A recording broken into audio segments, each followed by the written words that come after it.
Viene la primer conferencia magistral. La primer conferencia magistral se refiere a la planificación portuaria en tiempos disruptivos. Va a ser presentada por el señor Ricardo Schwartz. Ricardo es ingeniero civil con especialidad en transporte por agua e ingeniería portuaria de la Universidad de Buenos Aires. Desde el año 95 es miembro número de la Academia Nacional de Ingeniería de la República Argentina en la especialidad puertos y transporte por agua. Entre el 2000 y 2019 fue académico secretario de la mesa directiva de la Academia Nacional de Ingeniería de la Argentina. Desde el 2010 es integrante académico del Instituto de Transporte de la Academia Nacional de Ingeniería, en tanto que desde el 2012 es integrante académico del Instituto de Construcciones y Estructuras de la misma organización. Ricardo es miembro de PIANC y a su vez es socio fundador de la Asociación Argentina de Ingenieros Portuarios.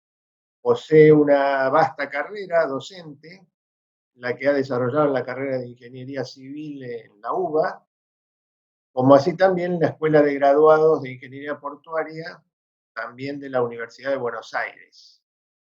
Paralelamente se desempeñó como profesor de la asignatura Puertos y Vías Navegables y profesor adjunto de la asignatura Puertos y Ferrocarriles de la Universidad Católica Argentina, además de profesor ordinario en Transporte por Agua de la Maestría de Transporte en la Escuela Superior Técnica. En el campo profesional, solo en los últimos 10 años, que fue lo que recopilé, digamos, de su currículum, ha participado en una gran cantidad de proyectos, siendo dable mencionar algunos de los más importantes, digamos, planes directores y de transporte en puertos como Bahía Blanca, La Plata, Mar del Plata, Timbúes, Puerto Rosales, Paraná, Guazú, en tanto que en la República Oriental del Uruguay lo hizo en Montevideo y Paysandú, por ejemplo. Ha tomado activa participación en varios proyectos de obras de navegación fluvial, dragados y protección de costas en la hidrovía Paraná-Paraguay, como así también en obras portuarias en distintos puertos del litoral fluvial y marítimo, no solo en la Argentina, sino también en la República Oriental del Uruguay. Ha tomado parte en varios proyectos de rompeolas, Puerto Quequén, La Paloma, Montevideo, Punta Carretas, en Uruguay, y tiene un gran número de conferencias y cursos dictados y brindadas. Más no lo pude resumir realmente, y para mí es un honor muy grande presentar a Ricardo, al ingeniero Ricardo Schwartz, así que Ricardo, cuando gustes, adelante. Bueno, el tema que hemos elegido para esta oportunidad, y dada la situación que está atravesando el mundo y el país, se refiere a la planificación portuaria en tiempos disruptivos. Y yo lo he llamado una visión argentina porque evidentemente a nosotros nos ha tocado ser parte de todo este problema y vamos a tratar de enfocar el problema desde nuestra visión. Yo voy a leer lo que he escrito para ser más ordenado y poder cumplir con los tiempos. Yo empiezo a ver, si puede pasar al siguiente, acá está un índice, y el primer punto se refiere a planificación e incertidumbres. Y yo empiezo expresando ahí que planificar es una actividad antrópica por excelencia. Es un proceso dinámico que en cada instante histórico intenta moldear una realidad por venir, imaginando escenarios supuestos con la intención de propender a una realidad que reemplace la existente. Voy a cortar algunas cosas para llegar a tiempo. Y digo finalmente en ese párrafo que frente a un porvenir desconocido, la planificación intenta trazar un sendero a ser transitado por una comunidad hacia adelante tras uno o varios objetivos. Sus productos son los planes, más o menos exitosos. La planificación trata de darle contenidos a un espacio temporal todavía vacío que está por delante y que está ocupado por hechos desconocidos a ese momento, hechos que todo plan asume como predecibles. Para superar, pero este procedimiento tiene un riesgo muy grande, porque entre los pliegues del tiempo por venir suelen esconderse las incertidumbres. Esta palabra es importante retenerla. Circunstancias desconocidas de magnitudes y características variadas. Para superar esa amenaza, los planificadores tratan de reemplazar las incertidumbres por componentes o escenarios reconocibles. Uno de esos mecanismos propone el uso de desviaciones estimadas, donde sobre una proyección trazada se modelan intencionalmente variables de una gama de fenómenos de similar carácter, agregándolas a un plan inicial los escenarios alternativos predecibles. Hay varias por formas de llevar adelante esto que son bastante conocidas, pero en todo caso lo que se logra con ello es reemplazar eventuales incertidumbres por un conjunto de situaciones alternativas que, si bien quitan precisión a los planos, amplifican el panorama sin alterar su sustancia. Y ahora sí viene un tema importante. Las incertidumbres se caracterizan esencialmente por no ser predecibles, lógicamente, y en casos extremos pueden presentarse como alteraciones disruptivas, que es el tema que hoy estamos tratando. Estos son fenómenos sorpresivos de duración desconocida, sin formatos ni calendarios previos. No son repeticiones de situaciones previas, ni se repetirán más adelante. No pueden ser catalogados, son hechos nunca vistos, que aún sin irrumpir directamente en un plan determinado, lo pueden afectar decisivamente. Alguien como Nassim Nicolás Taleb estudió este tema y denominó a estos fenómenos de cisnes negros, en relación con una vieja historia de Gran Bretaña y un descubrimiento que se hizo oportunamente en Australia, señalando que estos cisnes negros escapan a todo análisis previo, provocan confusión y producen efectos destructivos en toda actividad planificadora. Los periodos durante los cuales ocurren estos fenómenos se identifican como tiempos disruptivos, que es el tema de hoy. El desafío de las alteraciones disruptivas consiste en primer lugar en entenderlas y calibrarlas. Y en segundo lugar, articular soluciones para superarlas, todo ello sin poder recurrir, por supuesto, a experiencias previas. Las alteraciones disruptivas expresan incertidumbres de máxima intensidad, provocando inseguridad y desasosiego. Un ejemplo dramático lo tenemos hoy nosotros, es la pandemia mundial ocurrida este año, que confrontó a la humanidad con una realidad desconocida en estos tiempos. Las reacciones de los países afectados fueron de tipo primario, ya sea por desconocimiento de la problemática, por ausencia de lineamientos previos o por falta de experiencias útiles. Por ello, en muchos casos se utilizaron inicialmente herramientas preponderantemente sanitarias sin reparar en la conveniencia de aplicar un enfoque holístico, descuidando así sectores importantes de la actividad humana. Como fenómeno, otro fenómeno que puede oscurecer el horizonte de los planificadores son las así llamadas transformaciones silenciosas, que al consolidarse pueden originar severas incertidumbres. Su génesis es diferente al de las alteraciones disruptivas, porque estas transformaciones no caen del cielo en forma imprevista. Se van formando durante periodos más o menos extensos cuando planes parcializados descuidan los fenómenos colaterales, creando en su transcurso efectos no previstos o no deseados. En general, esas transformaciones no se presentan intempestivamente, son parte de un proceso durante el cual se van acumulando progresivamente situaciones cada vez más tóxicas que, a no ser advertidas, pueden llevar a resultados catastróficos. Les quiero dar solamente un pequeño ejemplo sobre este asunto, que podría ser la cuestión ambiental, que durante muchos años se ha descuidado y hoy tenemos que tomar medidas bastante drásticas para cuidar el ambiente en todo el planeta. El segundo punto, que estaba en el índice, se refiere a los lineamientos generales para aplicar en tiempos disruptivos, en los cuales las incertidumbres se multiplican y todas las miradas al futuro son interceptadas por neblinas muy espesas.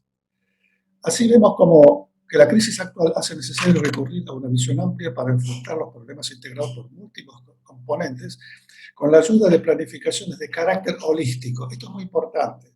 Cuando nos encontramos con uno de estos cisnes negros, tenemos que abrir la mente y tratar de captar todo aquello que pueda ser afectado por este fenómeno. Y en ese caso tenemos que apoyarnos en criterios múltiples, coherentes y, más que nada, en soluciones equilibradas.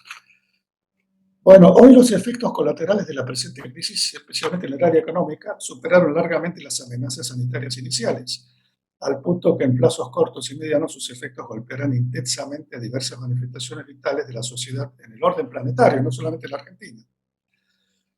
Incluyen, por supuesto, el transporte y nosotros vemos hoy que por la dimensión de esta disrupción, la superación de la crisis provendría mayormente de los países líderes y de los países centrales, que son los que van a ir buscando las soluciones al tema. Los países marginales como la Argentina están expuestos a consecuencias más severas de la crisis y deberán ajustarse en sus acciones a los drivers, o estos países centrales son los líderes, para implementar sus propias acciones en concordancia con ellos. En los países marginales, el diseño de los planes para superar la crisis impondrá adoptar varios juegos de herramientas novedosas o tradicionales y construir escenarios variados, haciendo uso de lo que podríamos llamar una prudente audacia. Parece una contradicción, pero no lo es.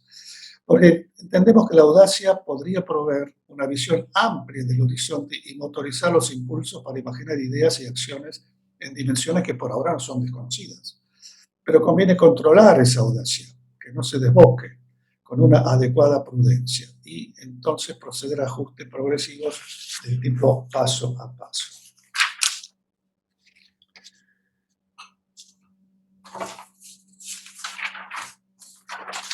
Ahora, hubo ya anteriormente diagnósticos que apuntaban a la posibilidad de que se produjera alguna crisis, no la que tenemos ahora, que vino realmente intempestivamente. Pero una vez dominado, o que se domine el aspecto sanitario, esperemos que sí, numerosos países deberán enfrentar situaciones económicas más o menos comprometidas que repercutirán en el comercio internacional y en el transporte de bienes. Ahí es donde aparecemos nosotros. Los intercambios de bienes y cargas que generan los mercados internacionales se canalizan por las redes planetarias de transporte. Muchas de ellas comprenden tramos por agua a los cuales pertenecen los puertos, obviamente. Numerosos mercados sufrieron la alteración disruptiva provocada por la pandemia en diversas medidas, y el transporte se vio igualmente afectado, en algunos casos fuertemente afectado. Especialmente el transporte de personas se ha visto fuertemente afectado. Ahora, si nosotros vemos lo que ocurrió en el año 2009, podemos observar que ya se produjo en ese periodo, o en esa época, un periodo de incertidumbres en el campo de las políticas universales. A ver si podemos ver la siguiente. Ahí está. Este es un diagrama que muestra, con estos picos que se observan allí, muestra las circunstancias en que, por las frecuencias que se registraron en las comunicaciones de prensa, se presentaron ciertas importantes incertidumbres en el campo económico, de distinto tipo, pero ya estaban apareciendo, no por supuesto por la pandemia, pero eran previos. Y esto muestra que veníamos en un ritmo ascendente en este tema. La pregunta difícil de responder es cómo será el próximo ordenamiento del comercio internacional y de qué manera se configurarán mercados y transportes después de la pandemia. Se pueden diseñar eventualmente escenarios y pronósticos tentativos, es lo que nos acostumbramos a hacer, previendo diversas incidencias en el transporte y en la logística. Ciertas estimaciones de organismos internacionales indican que los países líderes y los países centrales mantendrían las demandas de los commodities, productos primarios, alimentos, minería y energía, que a su vez motorizan el transporte. Según esa hipótesis, la mayoría de los países tendrán una recuperación económica paulatina, aunque siguiendo cronogramas diversos, algunos más rápidos, otros más lentos. En el mediano plazo podrían volver a recuperarse los consumos anteriores y en consecuencia se rehabilitarían paulatinamente los canales tradicionales de aprovisionamiento y distribución, y las redes de transporte se irán acomodando a las demandas de los centros universales de producción y consumo. Bueno, el siguiente punto tiene por título Argentina y una visión del comercio internacional. Argentina presenta un caso particular porque antes del 2020 ya venía sufriendo numerosos problemas socioeconómicos, muchos de ellos consecuencias de planteos desacertados, crónicos desequilibrios, baja competitividad industrial, participaciones menores en el comercio internacional de manufacturas, aumentos de la pobreza estructural y otros fenómenos que no vale la pena reiterar. En consecuencia, el desenvolvimiento económico del país se ha empeorado con la aparición de la pandemia, agravándose aún más por la reacción de las autoridades que primordialmente impusieron un criterio exclusivamente sanitario, no holístico, y dispusieron un aislamiento muy prolongado y compulsivo a sus habitantes que conocemos como, bajo el término de lockdown. A fines de una evaluación inicial de las situaciones planteadas, conviene aplicar en los diagnósticos de movimientos portuarios los datos usuales de indicadores económicos, como el Producto Bruto Interno y otras referencias vinculadas con los movimientos comerciales. Ahí está el primer diagrama. La OCDE, o la Organización para la Cooperación y el Desarrollo Económico, señaló en su momento que los efectos del lockdown prolongado en la Argentina terminarán siendo económicamente devastadores, previendo escenarios fatídicos para la economía argentina. Algo de eso se está produciendo.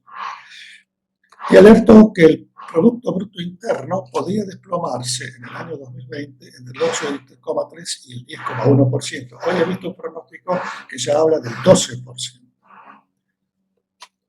Las figuras que estamos viendo contienen las curvas del PBI, esta es la del Producto Bruto Interno para 3 países, Argentina, Brasil y Chile. Lo que puede observarse es que el comportamiento de la Argentina desde el año 2011 aproximadamente no muestra mayores cambios, es decir, se mantiene bastante plano. Vamos a la siguiente, por favor, que es el Producto Bruto Interno per cápita, donde incluso vemos que hay una fuerte, para el 2018 muestra una fuerte caída, porque debemos tener en cuenta que lo que vimos antes, ahora tenemos que afectarlo por la cantidad de habitantes, población que va aumentando de año en año. Vamos a la siguiente, por favor.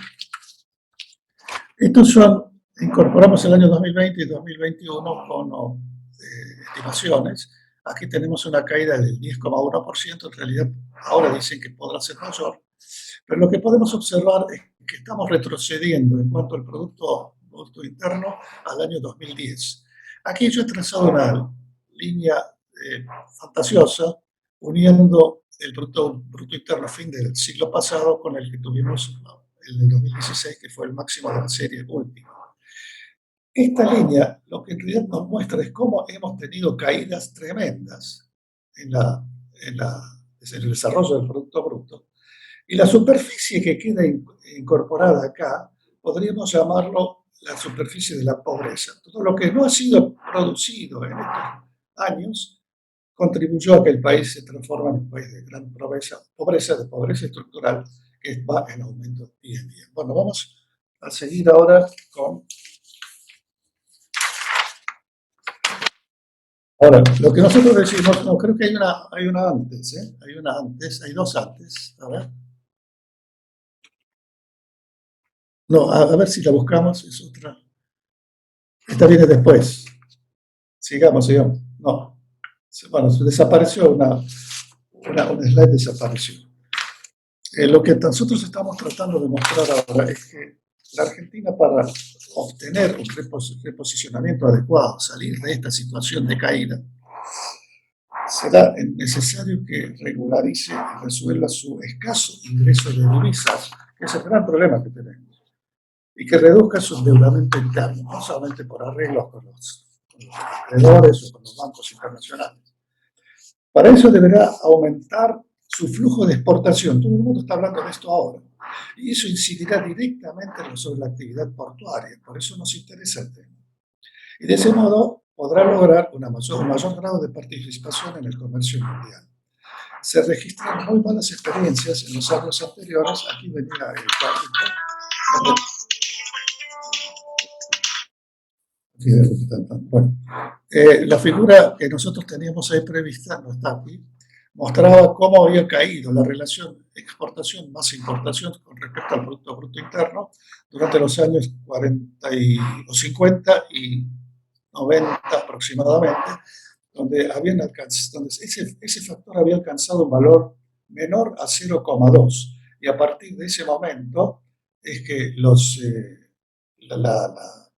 exportación y la importación empieza a desactivarse y ya no influye sobre el desarrollo del país. Ahora sí podemos mostrar las figuras, porque una de las consecuencias de lo que sucedió en esos años en cuanto a ese factor 0,2, que tiró por abajo la exportación e importación argentina, es la degradación física, institucional y operativa de los puertos argentinos. Aquí les muestro algunas fotografías, muchos de ustedes no deben conocer esto, pero me imagino que el amigo Borrelli sí los debe conocer, y Ginés también. Esto lo que ustedes ven acá son fotos del puerto de Rosario, esto es el puerto de Buenos Aires, y aquí al costado tenemos el puerto de Bahía Blanca, esto sí debe ser muy conocido para los amigos de Bahía Blanca. La siguiente, por favor, que seguimos mostrando. Esto es el puerto de Buenos Aires. Estas dos fotos, y las de abajo también. Aquí hay una cosa muy linda, donde vemos cómo se amarró a un fin de vías, una barcaza o una amarra se amarró ahí, se colgó de ese lugar. Y fíjense lo que son los pastizales, es decir, realmente en ese periodo la degradación portuaria, y aquí también lo podemos observar en la figura de la derecha, abajo, donde hay una situación casi de posterior a la guerra, ¿no?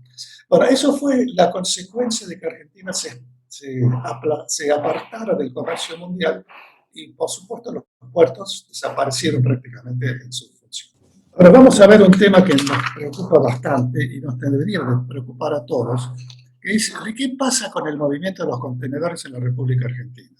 Este es un índice muy relevante a tener en cuenta, porque de alguna manera el movimiento de contenedores refleja la capacidad industrial y la competitividad industrial para colocar productos manufacturados, los semiterminados o los productos terminados, en el mercado internacional.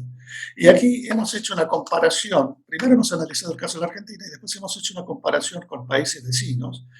La línea azul es Argentina. Pueden observar ustedes que desde el año 2006 prácticamente estamos en una meseta, sin prácticamente movernos de valores que no superan los 2 millones de euros por año.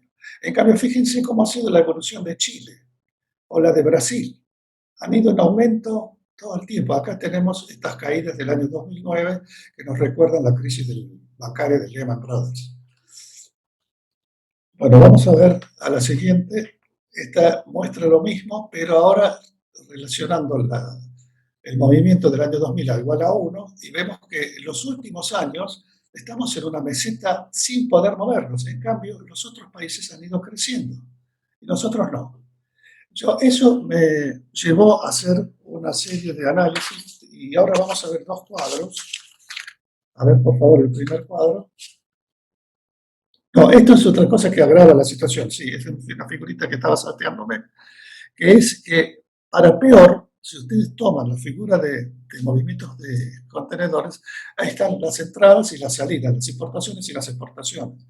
Ahora resulta que cuando exportamos contenedores, solamente el 48%, según la estadística del puerto de Buenos Aires, salen con carga. Y el 52% sale con carga y el 48% sale vacío. O sea, no estamos exportando la mitad, en realidad estamos exportando o usando la mitad de los contenedores para la exportación. Bueno, ahora sí vamos a la siguiente. Estos son 2 cuadros que yo he comparado. Primero los países de nuestro subcontinente, México también, donde yo comparo las poblaciones y también los PBI, los Productos Brutos Internos, de cada uno de esos países. Y entonces establecí una serie de factores que muestran entonces la cantidad de TEU por año por cada 100 habitantes. Y vemos que la Argentina está al final, prácticamente al final de todo. Está al final de todo. Pero nos gana Venezuela, eso es cierto. Después tenemos los TEU año por millón de dólares del Producto Bruto Interno y nuevamente estamos al final de la cola. Sigamos, por favor. Ahora realicé digamos, una especie de proyección. Si nosotros tomásemos como guía la población y vemos lo que se han movido, los contenedores que se han movido en estos años, llegamos a la conclusión que deberíamos, si sacamos un promedio, deberíamos ser manejado, tomando como índice de la población cerca de 3.800.000 TEU, o pasando los 3.800.000 TEU por año. Y si tomamos el Producto Bruto Interno, tendríamos que haber superado los 4 millones, casi 4 millones y medio. La pregunta es, ¿qué pasó? ¿Por qué no llegamos, por qué no mantuvimos el mismo ritmo de los demás países del continente, del subcontinente?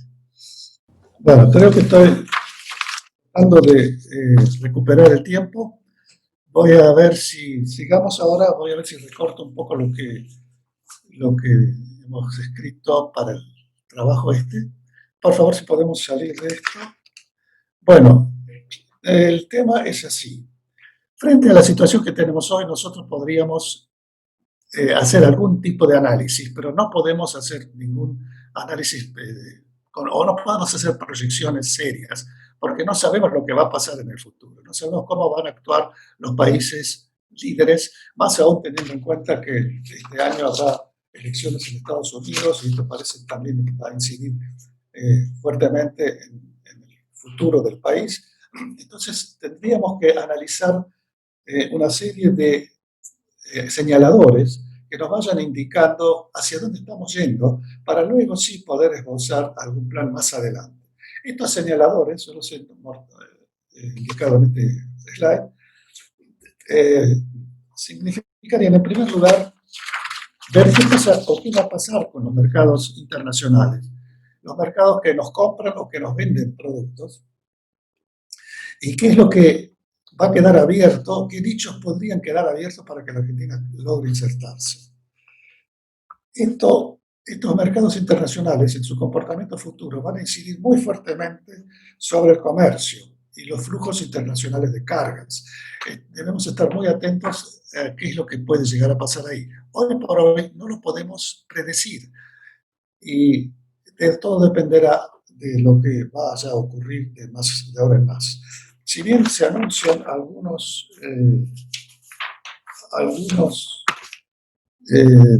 pronósticos de que los commodities van a seguir aumentando, lo cual nos vendría bien a nosotros más que nada en la parte de agrograneles, pero no lo podemos afirmar todavía.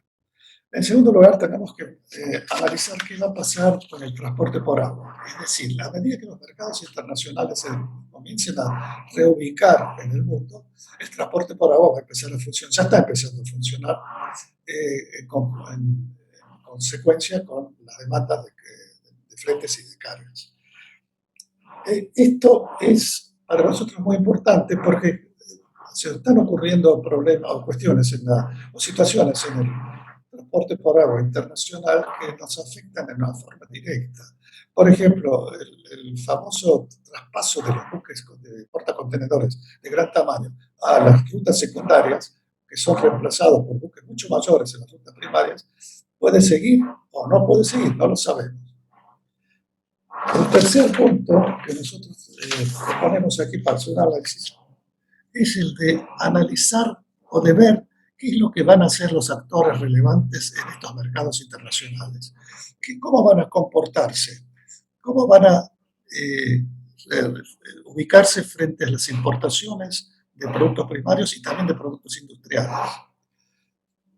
Y a continuación podríamos nosotros hacer una estimación de las exportaciones argentinas, que en el campo de los agrograneles sabemos que estamos muy bien ubicados y que podemos seguir mejorando, aumentando las cosechas, aún corriendo con serios problemas como fue la bajante que nos comentó Sergio en la primera conferencia, pero siempre vamos a tener mercadería y cargas para poder exportar. En el quinto punto, nosotros hemos puesto la capacidad operativa. Yo creo que es muy importante analizar la capacidad operativa de nuestros puertos y las infraestructuras. Esto es un combo que deberíamos realizar las tareas. En este momento podríamos aprovechar este periodo de no actividad o de baja actividad para ir analizando cómo están nuestros puertos, de ver de esa manera de qué manera podríamos nosotros actuar sobre estos puertos si es que en algún momento disponemos de los apoyos financieros que nos permitan mejorar la situación. O en todo caso, cómo podríamos reordenarlos también institucionalmente. Esto viene acá en el punto.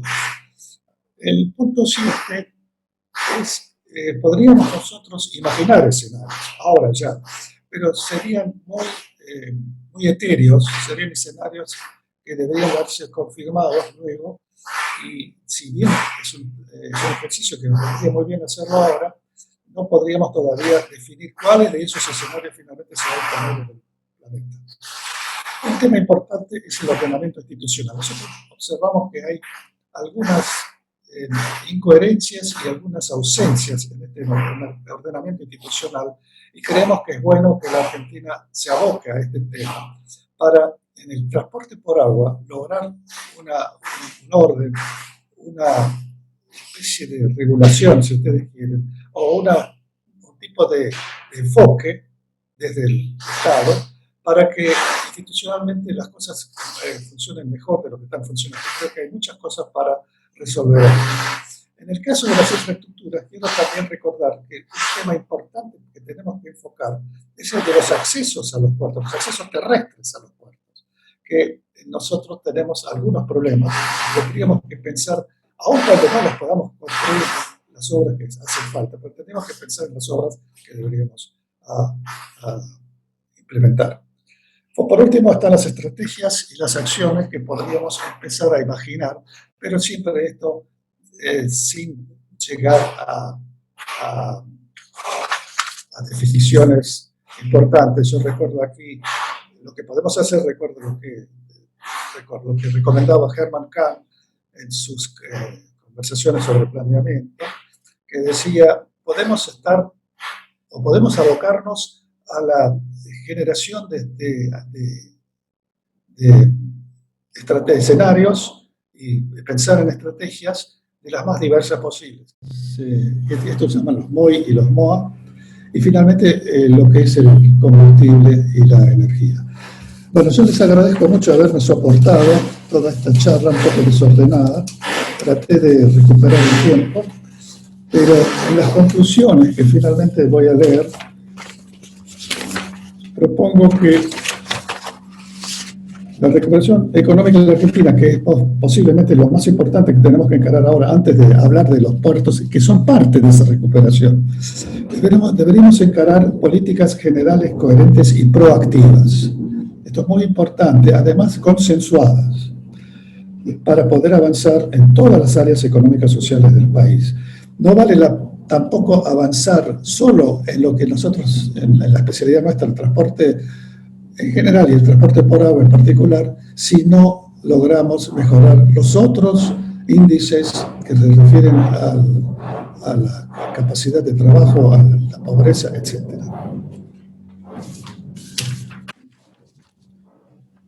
La Argentina cuenta con articulaciones internacionales importantes que funcionan en los espacios financieros, comerciales y de gestión logística, y también en los espacios de desarrollos tecnológicos y operativos. Todo esto lo tendríamos que poner sobre la mesa y tratar de hacer el máximo aprovechamiento de lo que está a disposición.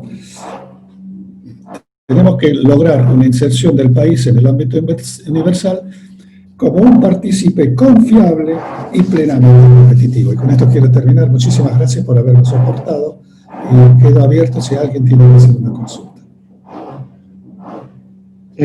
Muchas gracias, Ricardo, por la exposición, muy interesante. Y ahí tengo una pregunta, yo la haría, digamos, si no hay inconvenientes. Es un ratito más. Es para Borrelli y para Ricardo también puede ser. Y dice lo siguiente: cuando se inició con el estudio de la vía troncal a fines de los 80, teníamos a favor a los graneleros y a los armadores que movían combustibles. En esa época el puerto de Buenos Aires, con contenedores y cruceros, no les interesaba tanto las mayores profundidades, sino el ancho de los canales. Teniendo en cuenta que los granos han crecido en los últimos 25 años y los contenedores no tanto, la idea de ustedes, ¿piensan que se podría pensar en dragar a más profundidad el río de la Plata que el Paraná? No sé si se entendió la pregunta.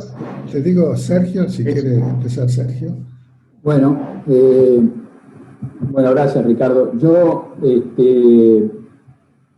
Bueno, lo primero que hay que decir es que el río de la Plata, como lo anticipaba hace un rato Raúl Escalante, tiene la profundidad, digamos, mucho más accesible, así en un primer punto, inclusive desde el punto de vista, o sea, de la intervención ambiental, desde la baja cantidad de sedimentos respecto de la proporción total del mantenimiento de la vía navegable. Es decir, hay una serie de ventajas que tiene el Río de la Plata para alcanzar una profundización antes que el río Paraná. Pero también hay que ver que el puerto de Buenos Aires, que en su momento probablemente es cierto, los calados no le interesaban tanto, está dentro de un itinerario de puertos. Es decir, tanto Buenos Aires, Dock Sud como La Plata, para jugar en un itinerario donde estén los puertos de la costa este, los puertos de Brasil, el propio puerto de Montevideo, que tiene proyectos de profundización y de terminales que estén a la altura, necesita estar acorde al itinerario de puertos. Si todos los puertos van a 40 pies, el puerto de Buenos Aires no se puede apartar mucho de eso. Es decir, un puerto de Buenos Aires o un puerto de Dock Sud o un puerto de La Plata que quedase en 34 pies, mientras que todo el resto del itinerario está en 40 pies, seguramente que va a jugar en desventaja. Por otro lado, hay una realidad. Los buques, más allá de lo que ocurrió este año, esta particular bajante, en general todos los años tienen 4, 5, 6 meses, a veces más, de buenas alturas del río Paraná. Y cuando bajan cargados, se encuentran en el río de la Plata con un cuello de botella que los obliga a esperar la marea y fondear en Cobar antes de entrar al canal Mitre. La verdad es que si el río de la Plata tuviera un poco más de profundidad que el río Paraná, estas demoras por fondeos que terminan transformándose en después demoras de cruce de buques y una serie de problemas que nos llevaría bastante tiempo explicar, se podrían evitar con un escalón que estuviera hoy planteado hacia el río de la Plata y de forma tal de que, digamos, la vía fuera más expedita. Entonces, yo creo que es factible y hasta en una cadencia de obras donde al final se buscaran 40 pies uniformes, igual empezar por el río de la Plata y alcanzar rápidamente los 38 pies me parece que podría ser una buena estrategia. Bueno, me agrego yo entonces, gracias Sergio, me pareció muy importante tus conceptos. Yo coincido con Sergio en un criterio principal que es separar dos espacios náuticos, uno el río de la Plata y el resto el sector fluvial, el río Paraná y los afluentes del río Paraná. Pero lo que ocurre también es que las cargas que se mueven en esos dos espacios náuticos no son las mismas. Lo que viene por el río, por la parte fluvial, son las cargas de agrograneles que tienen un determinado tamaño de buque, por lo menos por ahora, no sabemos cuál será en el futuro. Y las cargas que se mueven en el río de la Plata, que además de soportar los agrograneles, deben tener también revisiones con respecto a los contenedores. En los contenedores, como hemos visto, la participación argentina es muy pobre. Tan es así que los buques que llegan a Buenos Aires vienen con una ocupación bastante baja y la mayor parte de sus cargas se queda o se toma en el cielo.